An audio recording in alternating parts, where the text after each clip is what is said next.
O, yan mo ito, yan mo. Video daw, video. O, yung mga balot ninyo, dito mo na iluto. Oh, wala na yun eh. sindihan na natin. Kunin mo na lahat. Hindi na napisa yan. Okay, my students, ito na yung inano niya, oh. Kaso delighter po. Sindihan talaga siya, Dok. Di kampusa. Hindi po kaya, hindi pa kaya. Sige po. Oo. O, ito na yung pinagpaguran nyo nung ano, Friday. Ayan. Sige pa. Ayan na. Sumisindi na. Oh. Hindi nyo lang makita at syempre araw. Oh. Ayan. Ito pa isa. Ito pag ito ay ano, pag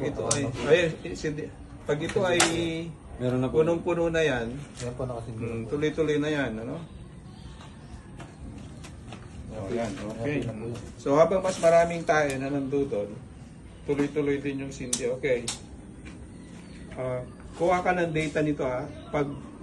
Pag yun ay punong-puno, assignment mo ito. Pag punong-puno yung 8, pag punong-puno na yung 8 hintayin yung mapuno tumaas. Ano? Sindihan nyo ito, 2 burner and then orasan ninyo hanggang sa mawala na yung apoy.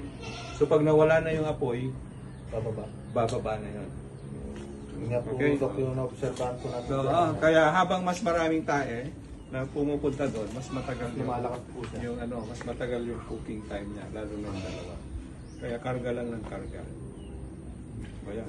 So actually kaya niyo ito. So kung may elbow kayo, pwede rin pumunta doon. Nakakapan na po ko doon. Nag-elbow ka na? O sige. Nakatipo ko doon papunta. O yun, sige. So kaya niya hanggang 200 meters.